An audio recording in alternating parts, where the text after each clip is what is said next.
So ionic compounds কাদের বলা হয় তার এক্সাম্পল হিসেবে প্রথমেই তোমরা দেখতে পাচ্ছ sodium chloride has been mentioned. Sodium ক্লোরাইডের ভিতরে সোডিয়াম মানে Na+ আর Cl- থাকে। আয়নের ধারণা তোমরা আগেও কিন্তু পেয়েছো, হ্যাঁ, class 7-এ। So the grain of salt with a nice geometrical shape in the second photograph is called a crystal. এটাকে বলা হয় ক্রিস্টাল, যার একটা পার্টিকুলার শেপ আছে। যখন আমরা নুন কিনি তখন আমরা কিন্তু সেটা পাউডার ফর্মে পাই, ঠিক আছে? তো if you want to prepare it in the laboratory, যে সল্টটা তুমি মার্কেট থেকে পাচ্ছ সেই সল্টটাকে তুমি যদি ল্যাবরেটরিতে তৈরি করতে চাও তাহলে তোমাকে সোডিয়ামের সঙ্গে ক্লোরিনের রিয়াকশন ঘটাতে হবে। ক্লোরিন একটা গ্যাস, সোডিয়াম কিন্তু একটা সলিড, এবং আগে আমি বলেছি সোডিয়াম কিন্তু ভীষণভাবে রিয়্যাক্ট করে। আচ্ছা, এইবার salt melts at a temperature of about 800 degree Celsius, মানে বুঝতে পারছো জলের যা স্ফুটনাঙ্ক বা বয়লিং পয়েন্ট তার চেয়েও অনেক বেশি। Molten state it can conduct electricity, molten স্টেটে যখন সে থাকে, গলিত অবস্থায় যখন থাকে তখন সে কারেন্টকে নিজের ভিতর দিয়ে যেতে দেয়, হ্যাঁ। কিন্তু ইলেকট্রিক্যাল কন্ডাক্টর সে বটেই, কিন্তু অতটা ভালো না যতটা মেটালরা, ঠিক আছে? For electricity to pass through a material some charge particles must move through it. In a metal electrons are such particles, তো ইলেকট্রনস এমন পার্টিকলস যারা কিন্তু হেল্প করে কোনো একটা ম্যাটেরিয়ালের ভিতর দিয়ে কারেন্টকে ফ্লো করার জন্য। সো এই ইলেকট্রন কি সল্টের ভিতরে রয়েছে? আমরা বলবো না। তাহলে সল্টের ভিতরে কি রয়েছে? সল্টের ভিতরে অ্যাকচুয়ালি রয়েছে পজিটিভলি চার্জ ক্যাটায়ন্স, নেগেটিভলি চার্জ অ্যানায়ন্স, ঠিক আছে? তাহলে এই মল্টন সল্টের ভিতরে যে কারেন্টটা যাচ্ছে সেটাকে এই পজিটিভ আর নেগেটিভ যে আয়নগুলো রয়েছে সল্টের মল্টন অবস্থায় তার জন্য? ইয়েস। সায়েন্টিস্টরা প্রুভ করেছে that sodium chloride consist of Na+ and Cl- ions in it solid or molten states, okay? এবং এর অ্যাকুয়াস সলিউশনেও অর্থাৎ জলীয় দ্রবণেও কিন্তু তাই থাকে। তো আমরা কি দেখছি এখন, যে সোডিয়াম ক্লোরাইড ধরনের যেসব কম্পাউন্ডস রয়েছে তাদের ভিতরে সোডিয়াম এবং ক্লোরিন আয়নস রয়েছে। কি করে হলো? সোডিয়াম আর ক্লোরিন দুজনাই কিন্তু অ্যাটম ছিল when they combined. How does it happen that they changed into ions?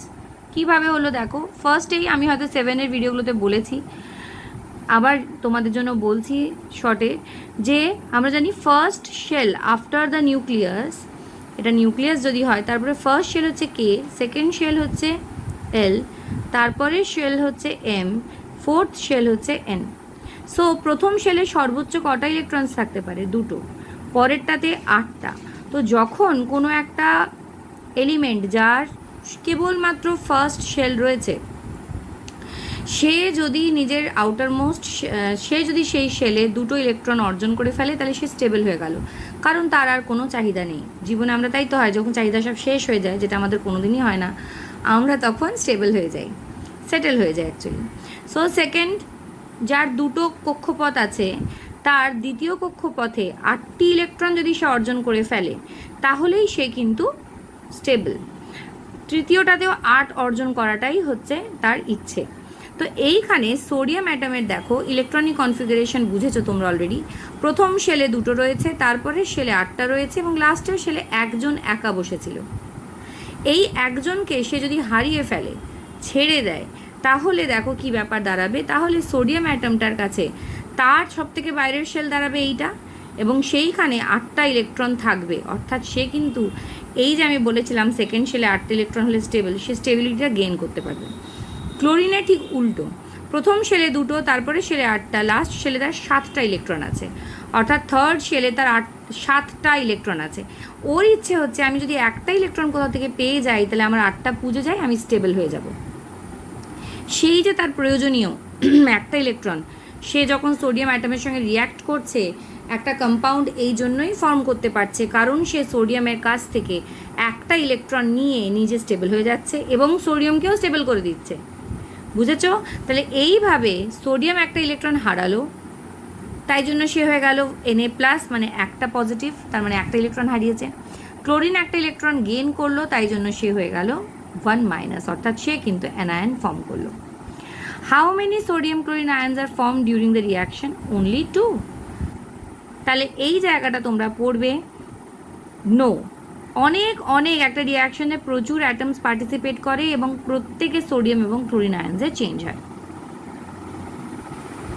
তাহলে সোডিয়াম আর ক্লোরিনের কম্পাউন্ডের মতন কিন্তু প্রচুর কম্পাউন্ড হয়। Let's see. Sodium chloride is a compound of metal sodium and non metal Cl2. It has been proved that many such compounds made up of metal and a non-metal are actually made up of ions. এরকম প্রচুর compound আছে যারা ion দিয়ে তৈরি। সেই compound যাদের মধ্যে এরকম আয়ন্স বর্তমান বা যারা আয়ন্স দিয়ে তৈরি তাদেরকে বলা হয় ionic compounds. Aqueous solutions of ionic compounds conduct electricity. এবং এই জাতীয় যে কম্পাউন্ডগুলো রয়েছে তাদের যদি জলীয় দ্রবণ তৈরি করা হয় বা অ্যাকুয়াস সলিউশন তৈরি করা হয় তারা কিন্তু ইলেকট্রিসিটি নিজের মধ্যে দিয়ে যেতে দেবে। কেন? কারণ পজিটিভ নেগেটিভ আয়ন্স রয়েছে এই জন্য ইলেকট্রনের মতন। এইবার আমরা দেখব আর কি তার আমাদের মনে রাখতে হবে আর কি। No ionic compounds can have molecules. কোনো আয়নিক কম্পাউন্ডের মলিকিউল হয় না, তাদের ট্রু মলিকিউলস নেই। অ্যাকচুয়ালি আমরা ইনঅ্যাপ্রোপ্রিয়েট বলি যখন বলি না molecule of NaCl, that's not appropriate to say, কারণ ওখানে দুটো জাস্ট আয়ন রয়েছে। During formation of an ionic compound, total positive charge on the cation must be equal to total negative charge on the anion. এটা অবশ্যই মাথায় রাখতে হবে, যদি একজন একটা হারায় অন্যজনকে দুটো পেতেই হবে, তাই না? এবার বিভিন্ন ধরনের কেস দেখবো, এটা আমরা জানি, এটাও আবার আমরা পড়েছি এবং আমি পড়িয়েছি ওদেরকেও 7-এ, তোমরা ওই ভিডিওটা দেখেছো। প্লাস আর মাইনাস এদের চার্জ যদি তুমি অ্যাড করো তাহলে কিন্তু 0 আসবে।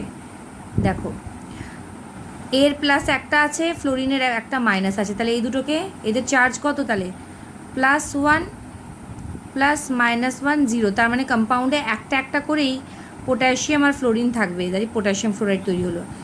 দুটো +2 -2 0 হলো ম্যাগনেসিয়াম অক্সাইড তৈরি হলো। এখানে দুটো হচ্ছে জিঙ্ক। আচ্ছা এখানে লিখে দিই 1F+ ফর এভরি K+, তবেই নিউট্রালাইজ হবে। এইখানে কটা লাগবে? Zn এর 2+টাকে 0-তে নিয়ে যেতে গেলে একটা সালফাইড ইজ যথেষ্ট। So the formula will be like this, অর্থাৎ আমরা দেখাচ্ছি যে মোট চার্জ 0 এবং ফর্মুলা হবে ZnS। কিন্তু এইখানে দেখো ক্যালসিয়ামের কাছে 2 পজিটিভ আছে, ক্লোরিনের কিন্তু সিঙ্গেল মাইনাস। তাহলে আমি এখানে করে দেখাই +2 প্লাস -1, এটা কি 0 হবে? হবে না। আনসার আসবে +1, মানে একটা +1 এক্সট্রা থাকছে। তাহলে আমাকে সেটাকে সরিয়ে দেওয়ার জন্য কি করতে হবে? আর একটা ক্লোরিন নিতে হবে, আর একটা -1 নিতে হবে। তাই জন্য একটা ক্যালসিয়ামকে নিউট্রালাইজ করতে গেলে তার চার্জটাকে পুরোপুরি খেতে গেলে নিতে হবে 2টো ক্লোরিন। মানে কি আমি তোমাদের বলছি। তাহলে এইখানে যেটা আমরা বলতে চাইছি যে ক্যালসিয়াম ক্লোরিন এরা এই যে রিয়াক্ট করলো তার মানে কি আমি একটু বোঝাই। ক্যালসিয়ামের সবথেকে বাইরের শেলে কটা ইলেকট্রন আছে? 2টো। আর ক্লোরিনের সবথেকে বাইরের শেলে ইলেকট্রন আছে 7টা। এইবার ক্যালসিয়াম বলছে আমি যদি একটা ছাড়ি তাহলে একটা ক্লোরিন নেবে, দিয়ে 8 হয়ে যাবে, তাই তো? আর একটা আমার তো ইলেকট্রন থেকে গেল, কাকে দেবো? তাহলে আর একটা ক্লোরিন বললো আমিও তো আছি, আমি নিয়ে নেব। দিয়ে এই যে ক্যালসিয়ামের যে এক্সট্রা ইলেকট্রন সেটাকে কে নিল? আর একটা ক্লোরিন নিয়ে 8 হলো। অর্থাৎ ক্যালসিয়ামের 2টো ইলেকট্রন 2টো ক্লোরিন অ্যাটম কিন্তু রিসিভ করলো। That's why the formula is like this. আবার এইখানে সোডিয়াম হচ্ছে একটা, অক্সিজেন হচ্ছে 2 নেগেটিভ। তার মানে এখানে একটা O2 মাইনাস আয়নকে যদি নিউট্রালাইজ করতে চাও তোমার 2টো Na+ লাগবে। এখানে বিষয়টা হচ্ছে প্লাস এটা 2 × +1 প্লাস -2, ফর্মুলা কী হবে? Na2O, কারণ 2টো সোডিয়াম নিয়েছে, সবসময় পজিটিভ আয়নটা সামনে থাকে। অ্যালুমিনিয়াম 3+ O2 মাইনাস, তাহলে এখানে কিন্তু সেই এলসিএম নেওয়ার ব্যাপারটা, এটাও আমি তোমাদের 7-এর ভিডিওটাতে দেখিয়েছিলাম। তো ফর্মুলা হবে Al2O3, যটা অ্যালুমিনিয়াম যটা অক্সিজেন তাদের সঙ্গে কম্বাইন করেছে। ওকে, তো এইভাবেই আমরা কিন্তু চলে আসছি আমাদের বিভিন্ন ধরনের আয়নিক কম্পাউন্ডসগুলোতে। সো যদি তোমাদের জিজ্ঞাসা করা হয় give some examples of ionic compounds, তোমরা কি বলবে? তোমরা বলবে sodium chloride, potassium fluoride, magnesium oxide ইত্যাদি, ঠিক আছে?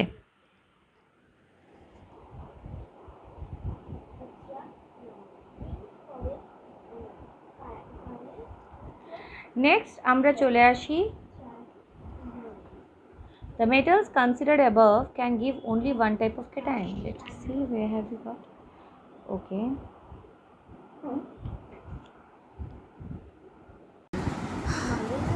আচ্ছা, তো এইখানে যেসব মেটাল নিয়ে এর আগে কথা বলছিলাম তাদের কিন্তু একটা করেই ক্যাটায়ন্স হয়, অর্থাৎ তাদের ওয়ান টাইপ অফ ভ্যালেন্সি থাকে। But there are certain other compounds or metals, sorry, which have more than one valencies. What are they?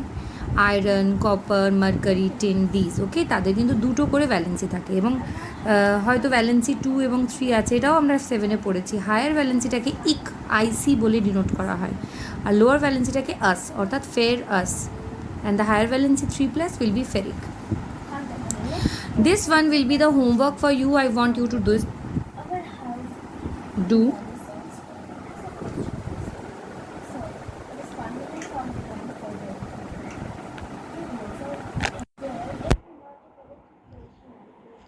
do for me, and you will send me the first one who will send me the correct one, and clearly I will post it next day. আর আমিও অবশ্যই উত্তরটা দিয়ে দেবো, সবার জন্যই সমাধানটা পাঠিয়ে দেবো। ওকে, এবং এই টেবিলগুলোকে ইউজ করে তোমরা এই যে নিচে দেওয়া আছে এদেরও ফর্মুলাগুলো কনস্ট্রাক্ট করবে। This is also homework. Radicals নিয়ে আমি অলরেডি পড়িয়েছি আগে ক্লাস 7-এর ভিডিওটাতে, but again I am telling you the ions that we considered so far were monoatomic, অর্থাৎ যেসব আয়ন নিয়ে কাজ করছিলে সেগুলো হয়তো একটাই এলিমেন্ট দিয়ে তৈরি ছিল। একাধিক এলিমেন্ট কম্বাইন হয়ে যখন কোনো একটা আয়ন তৈরি হয় তখন আমরা তাকে বলি র্যাডিক্যাল। মোর দেন ওয়ান অ্যাটমস যখন কম্বাইন করে আয়ন ফর্ম করে, যেমন অ্যামোনিয়ামে আছে কী কী, এগুলো কিন্তু মুখস্থ করবে। নাইট্রোজেন আর হাইড্রোজেন, নাইট্রেটে আছে নাইট্রোজেন আর অক্সিজেন, কার্বনেটে কার্বন আর অক্সিজেন, সালফেটে সালফার আর oxygen. Learn this one, okay, learn it properly. আচ্ছা, এইবার একইভাবে এদেরও কিন্তু ভ্যালেন্সিস আছে, যেমন আয়ন্সের সোডিয়ামের ভ্যালেন্সি 1 ছিল, ক্যালসিয়ামের ভ্যালেন্সি 2 ছিল, ওরকমই এরকম র্যাডিক্যালসদেরও কিন্তু ভ্যালেন্সিস আছে। মাথায় 1 মানে এই প্লাস একটা চিহ্ন মানে এটা ভ্যালেন্সি 1, যার যটা মাথায় সাইন সেটাই তার ভ্যালেন্সি নাম্বারটা। তো ওই ভ্যালেন্সিটাকে ইউজ করে ঠিক আগে যেমন ফর্মুলা তৈরি করছিলাম সেটা কিন্তু গঠন করবে। ওকে, now we are moving to construct the formula of the following compounds which have been given here. Okay, using the যেমন অ্যালুমিনিয়াম সালফেট আমি জেনারেলি যেভাবে শেখাই সেটাও আমি তোমাদের বলেছি, যদি কেউ 7-এর ভিডিও না দেখে থাকো তারা বুঝতে পারবে না, ফর্মুলা গঠন করা কিন্তু আমি ওখানে শিখিয়েছি। তো সেইটাকে ইউজ করে কিন্তু এটা করবে। তারপরে যদি কারোর সন্দেহ হয় আমাকে বলবে, আমি ভিডিওর কোন পার্টটা দেখলে সুবিধা হবে সেটা জানিয়ে দেবো। Okay, remember statements like 2Cl minus for every Ca2 plus indicates proportionality. ঠিক আছে, they indicate that these two are inverse proportion, দুটো chlorine 1 calcium. Okay, in class 7 you learned that the charge of electrons and protons are measurable quantities having specific units. Charge on a proton is equal to magnitude but opposite in nature of that electron. এগুলো সব পড়েছো তোমরা, আমি আর বাংলাতে বলছি না, এতদিনে তোমরা আশা করি ইংরেজিটা বুঝতে পারো। আচ্ছা, সব থেকে এটা আমি বুঝিয়ে দিই, the smallest amount of charge that can be exchange in nature is that of electron, অর্থাৎ সব থেকে ছোটো যে চার্জটা একটা অ্যাটম থেকে অন্য অ্যাটমে যেতে পারে that is of an electron, সেটা কিন্তু একটা ইলেকট্রনের চার্জ। যে অ্যামাউন্ট অফ চার্জ কেমিক্যাল রিয়াকশনসে যখন আমরা আদান প্রদান করছি চার্জের, তখন যতই চার্জ হোক না কেন সেটা একটা ইলেকট্রনের চার্জ হতে পারে, দুটো ইলেকট্রনের চার্জ হতে পারে, এরকমভাবেই কিন্তু এক্সচেঞ্জেস হয়। এইবার আমরা খুব ইম্পর্টেন্ট একটা জিনিসে চলে আসবো, দ্যাট ইজ কোভ্যালেন্ট কম্পাউন্ড। আমরা চলে আসবো কোভ্যালেন্ট কম্পাউন্ডে। আমরা দেখব হাইড্রোজেন অ্যাটম ফর্মেশন প্রথমে। হ্যাঁ, হাইড্রোজেন অ্যাটম ফর্মেশন কি করে হয়? হাইড্রোজেনের একটাই ইলেকট্রন, সেটা তাহলে কে শেলে বসে আছে, আর একটা হাইড্রোজেন আছে তারও একটা ইলেকট্রন। এবার এ বলতে যদি আমি একে দিয়ে দিই আমার তো ঘর ফাঁকা হয়ে যাবে, তার মানে আমি কিন্তু কোনো মতেই কমপ্লিট করতে পারবো না নিজের স্টেবিলিটি। তাহলে কি করা যায়? এরা দুজন ঠিক করলো, আচ্ছা ঠিক আছে আমরা একটা ব্যাংক অ্যাকাউন্ট করি, সেখানে দুজনেই নিজের একটা করে ইলেকট্রন দিয়ে দিই, দিয়ে এই দুটো ইলেকট্রন তোরও হবে আমারও হবে, অর্থাৎ we will share this pair of electrons. এই টাইপের যে কম্পাউন্ডটা ফর্ম হবে তখন এও নিজের একটা হাইড্রোজেন দিয়ে দিল, এক ইলেকট্রন দিয়ে দিল, এই হাইড্রোজেনটাও নিজের একটা ইলেকট্রন দিয়ে দিল, এবং এই ইলেকট্রন দুজনাই কিন্তু নিজের বলে দাবি করতে পারে। তাহলে এরও দেখো কমপ্লিট হয়ে গেল স্টেবিলিটি, ফার্স্ট শেলে দুটো ইলেকট্রন হয়, এরও স্টেবিলিটি কমপ্লিট হয়ে গেল। Simplest one. Another one we can discuss about is O2. এখানে একটা একটা করে ইলেকট্রন শেয়ার হয়েছে, মানে সিঙ্গেল বন্ড তৈরি হয়েছে, এটাকে বলে সিঙ্গেল বন্ড। O2 ক্ষেত্রে দেখি অক্সিজেনের 2,6, এই যে লিখে রেখেছি 2,6, অর্থাৎ লাস্টের যে কি বলবো, লাস্টের যে শেল তাতে 6টা ইলেকট্রন রয়েছে। আমি না ওই শেলটা আঁকছি, হ্যাঁ, এটা ওই শেলটা যেটা সব থেকে বাইরে অক্সিজেনের।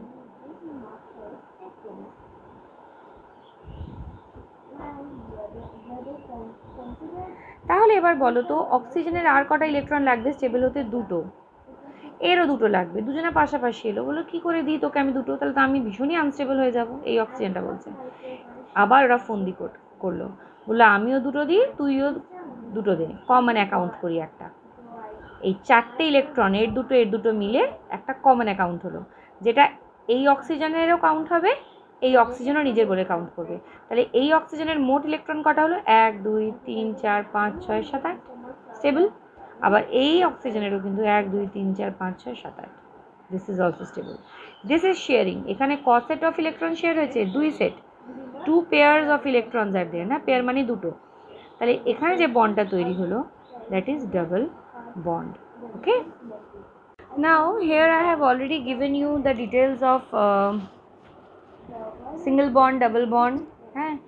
Now you will read this part.